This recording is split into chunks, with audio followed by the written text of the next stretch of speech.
Chalk ರಾಕ್ಷಸ. ಶಾಲೆ ಮುಗಿದ ನಂತರ ಖಾಲಿ ತರಗತಿ ಕೊಠಡಿಯಲ್ಲಿ ರಿಯಾ ಆದಿಯನ್ನು ತಡೆದು ನಿಲ್ಲಿಸುತ್ತಾಳೆ. ಆದಿ, ನಿನ್ನ ಬಳಿ ಏನೋ ರಹಸ್ಯ ಇದೆ, ನೀನು ಏನನ್ನು ಅಡಗಿಸುತ್ತಿದ್ದೀಯಾ ಎಂದು ಅವಳು ಕೇಳುತ್ತಾಳೆ. ಆದಿ ಸ್ವಲ್ಪ ಗಾಬರಿಯಾಗಿ ನಿಂತುಕೊಳ್ಳುತ್ತಾನೆ. ಕೊನೆಗೆ ಆದಿ ತನ್ನ ಜೇಬಿನಿಂದ ಹೊಳೆಯುತ್ತಿರುವ ಮಾಯಾ ಚಾಕ್ ತೆಗೆದು ರಿಯಾಗೆ ತೋರಿಸುತ್ತಾನೆ. ಇದು ಸಾಮಾನ್ಯ ಚಾಕ್ ಅಲ್ಲ ಎಂದು ಆದಿ ಹೇಳುತ್ತಾನೆ. ಇದರಿಂದ ನಾನು ಏನೇ ಚಿತ್ರಿಸಿದರೂ ಅದು ನಿಜವಾಗುತ್ತದೆ.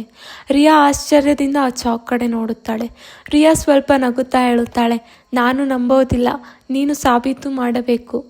ಆದಿ ಒಂದು ಸ್ಲೇಟ್ ತೆಗೆದುಕೊಳ್ಳುತ್ತಾನೆ ಮತ್ತು ಮಾಯಾ ಚಾಕ್ ಹಿಡಿದು ಚಿತ್ರಿಸಲು ಶುರು ಮಾಡುತ್ತಾನೆ.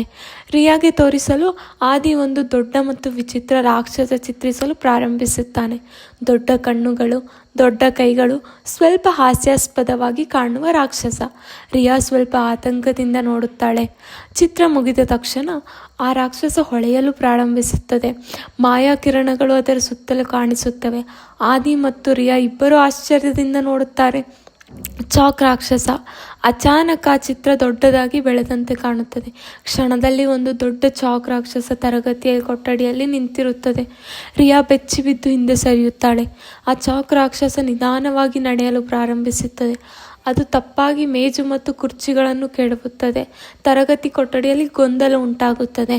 ಇದನ್ನು ನಿಲ್ಲಿಸಬೇಕು ಎಂದು ಆದಿ ಹೇಳುತ್ತಾನೆ.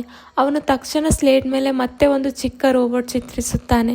ಚಿತ್ರ ಮುಗಿದ ತಕ್ಷಣ ಆ ಚಿಕ್ಕ ರೋಬೋಟ್ ಜೀವಂತವಾಗುತ್ತದೆ.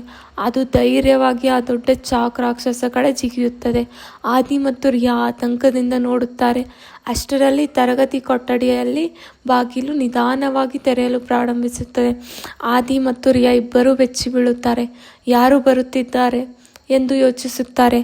ಬಾಗಿಲು ತೆರೆಯುವಾಗ ಅದರ ಹಿಂದೆ ಯಾರು ನಿಂತಿದ್ದಾರೆ ಅದನ್ನು ತಿಳಿಯಲು ಕಾಯಿರಿ ಎಪಿಸೋಡ್ 5ಗಾಗಿ. ಈಗ ಸಬ್ಸ್ಕ್ರೈಬ್ ಮಾಡಿಕೊಳ್ಳಿ.